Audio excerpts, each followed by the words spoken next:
ഞങ്ങളിപ്പോൾ ദുർഗിലാണുള്ളത്. ബിലാസ്പൂരിലെ NIA കോടതിയുടെ വിധിക്ക് വേണ്ടി ഞങ്ങളെല്ലാവരും ഇങ്ങനെ കാതോർത്തുകൊണ്ടിരിക്കുകയാണ്. നല്ലൊരു വാർത്ത അവിടെ നിന്ന് ഉണ്ടാകുമെന്ന് ഞങ്ങൾ പ്രതീക്ഷിക്കുകയാണ്. അതുകൊണ്ട് കൂടുതലൊന്നും ഞങ്ങൾക്ക് പറയാനില്ല. പക്ഷെ എങ്കിൽ പോലും ഇവിടെ വന്ന് ഛത്തീസ്ഗഡിലെ ക്രൈസ്തവ വിഭാഗത്തോടും അതുപോലെ തന്നെ കത്തോലിക്ക സഭയുടെ ഭാഗമായിട്ടുള്ള കന്യാസ്ത്രീകളോടും അച്ഛന്മാരോടെല്ലാം ഐക്യദാർഢ്യം പ്രകടിപ്പിക്കാൻ കൂടിയിട്ടാണ് ഞങ്ങൾ വന്നത്. ഇപ്പോൾ ജോസ് കെ മാണി നേരത്തെ വന്നിരുന്നു, ഞങ്ങൾ ഒരിക്കൽ കൂടി വന്നിരിക്കുകയാണ്. അത് മാത്രമല്ല, ഈ ഒരു ഘട്ടത്തിൽ പരിപൂർണമായും സമ്പൂർണമായും ഈ ക്രൈസ്തവ വിഭാഗത്തോടൊപ്പവും അതുപോലെ തന്നെ കന്യാസ്ത്രീകൾക്കൊപ്പം നിലകൊള്ളേണ്ടത് അനിവാര്യമാണെന്ന് ഞങ്ങൾ തിരിച്ചറിയുന്നുണ്ട്. എന്താ കാരണം എന്ന് വെച്ചാൽ ഇതൊരു വലിയൊരു പോരാട്ടമാണ്. ഇത് നിയമ പോരാട്ടത്തോടൊപ്പം തന്നെ സമൂഹത്തെ ഒന്നടങ്കം ഇതിന്റെ കൂടെ നിർത്തുക എന്നുള്ളത് വളരെ പ്രധാനപ്പെട്ട കാര്യമാണ്. ഒരു ചെറിയൊരു അലംഭാവം നമ്മുടെ ജാഗ്രതയിൽ ഉണ്ടായാൽ സ്വാഭാവികമായിട്ടും വലിയ വില നമുക്ക് നൽകേണ്ടി വരും.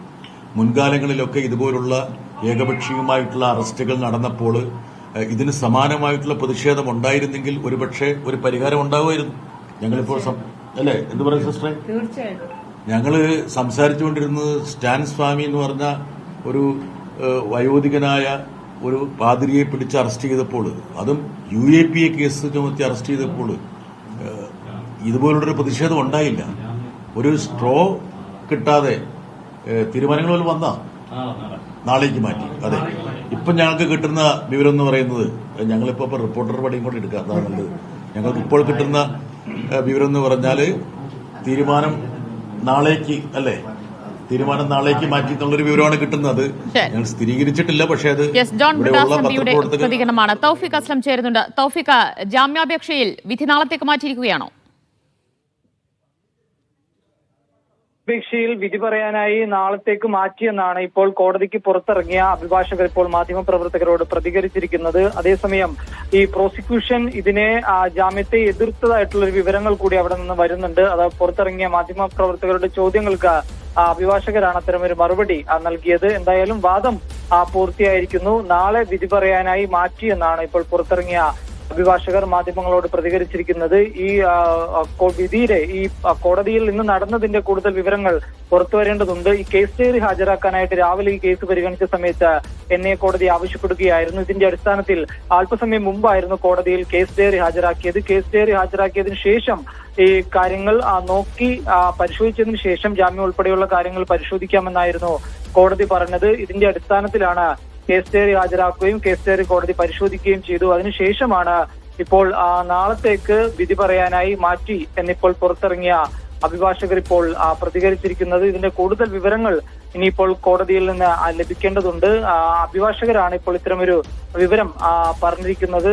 ഇനിയിപ്പോൾ ഇതിന്റെ കൂടുതൽ വിവരങ്ങൾ അല്പസമയത്തിനകം തന്നെ ലഭിക്കുമെന്നാണ് നമ്മൾ മനസ്സിലാക്കുന്നത്. കേന്ദ്ര ആഭ്യന്തരമന്ത്രി പറഞ്ഞത് ഇനി ജാമ്യാപേക്ഷയെ സർക്കാർ എതിർക്കില്ല, പ്രോസിക്യൂഷൻ എതിർക്കില്ല എന്നായിരുന്നല്ലോ. അപ്പോൾ കേന്ദ്ര നേതൃത്വത്തെ അടക്കം അവഗണിച്ചുകൊണ്ടാണോ ഛത്തീസ്ഗഡ് സർക്കാർ ഇപ്പോൾ ഈ ജാമ്യാപേക്ഷയെ എതിർത്തിരിക്കുന്നത്?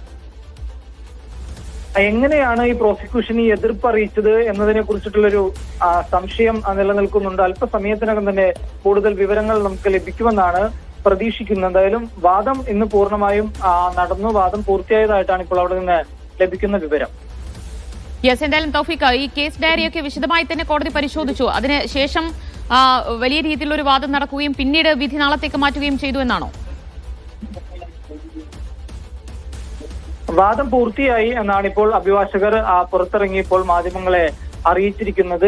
ജാമ്യത്തെ പ്രോസിക്യൂഷൻ എതിർത്തതായിട്ടുള്ള വിവരം കൂടി അവിടെ നിന്ന് ലഭിക്കുന്നുണ്ട്. ഇനിയിപ്പോൾ നാളെ ഈ ജാമ്യാപേക്ഷയിൽ വിധിയായിരിക്കും നാളെ കോടതിയുടെ ഭാഗത്തുനിന്നുകൊണ്ട് ഉണ്ടാവുക.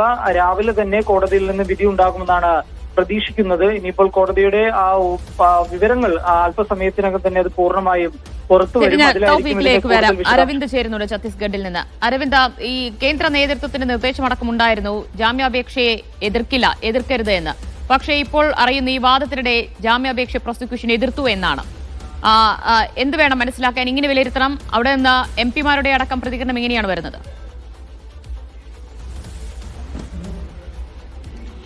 ദിവ്യ, ഇപ്പോൾ നമുക്ക് ലഭിക്കുന്ന വിവരങ്ങൾ അടിസ്ഥാനമായി മാത്രമായിരിക്കും നമുക്ക് പറയാൻ സാധിക്കുക. പ്രോസിക്യൂഷൻ ഇത്തരത്തിൽ ജാമ്യാപേക്ഷ എതിർത്തു എന്നതാണ് നമുക്ക് മനസ്സിലാകുന്നത്. അങ്ങനെയാണെങ്കിൽ കേന്ദ്ര സർക്കാർ നൽകിയ വാക്ക് അവർ തെറ്റിച്ചിരിക്കുന്നു. കാരണം ഛത്തീസ്ഗഡ് സർക്കാർ ഇത്തരത്തിൽ ജാമ്യാപേക്ഷ ഇത്തരത്തിൽ എതിർക്കില്ല എന്നതായിരുന്നു കേന്ദ്ര ആഭ്യന്തരമന്ത്രി അടക്കം ചൂണ്ടിക്കാണിച്ചത്. പ്രോസിക്യൂഷന്റെ ഭാഗത്ത് നിന്ന് ഇത്തരത്തിൽ ജാമ്യാപേക്ഷ എതിർക്കില്ല എന്ന് തന്നെ വ്യക്തമാക്കിയിരുന്നു. എന്തായാലും ഈ വാദം തള്ളിയെന്ന തരത്തിലുള്ള റിപ്പോർട്ടുകൾ പുറത്തുവരുന്നു. ഇപ്പോൾ അഭിഭാഷകരുടെ നൽകുന്ന വിവരങ്ങൾ മാത്രമാണ് നമുക്ക് ലഭ്യമായിട്ടുള്ളത്. എന്തായാലും വാദം പൂർത്തിയായിട്ടുണ്ട്. നാളെ ആയിരിക്കും ഈ ജാമ്യാപേക്ഷയിൽ ഒരു വിധി പറയുക എന്നതാണ് നമുക്കിപ്പോൾ ലഭിക്കുന്ന വിവരം. ആ വാദം പൂർത്തിയായതിനു ശേഷം അഭിഭാഷകർ പുറത്തിറങ്ങിയാണ് ഇപ്പോൾ ഇക്കാര്യങ്ങൾ വ്യക്തമാക്കിയിരിക്കുന്നത്. അല്പസമയത്തിനകം തന്നെ ഇതുമായി ബന്ധപ്പെട്ട കൂടുതൽ വിവരങ്ങൾ ബിലാസ്പൂർ NIA കോടതിയിൽ നിന്ന് പുറത്തു വരുമെന്ന് തന്നെ നമ്മൾ പ്രതീക്ഷിക്കുന്നുണ്ട്. ഇന്ന് 11 മണിയോടുകൂടിയായിരുന്നു കന്യാസ്ത്രീകളുടെ ജാമ്യാപേക്ഷയുമായി ഇന്ന് NIA കോടതിയിൽ സമീപിച്ചത്. പിന്നീട് കേസിന്റെ വിവരങ്ങൾ NIA കോടതി തേടിയിരുന്നു. കേസ് ഡയറി ഹാജരാക്കാൻ ആവശ്യപ്പെട്ടിരുന്നു. ഇതിന്റെ അടിസ്ഥാനത്തിലാണ് അല്പസമയം മുമ്പ് കോടതിയിൽ കേസ് ഡയറി ഹാജരാക്കുകയും ഇതുമായി ബന്ധപ്പെട്ട വാദം ആരംഭിക്കുകയും ചെയ്തത്. എന്തായാലും വാദം നടക്കുന്നതിനിടയിൽ പ്രോസിക്യൂഷന്റെ ഭാഗത്തുനിന്ന്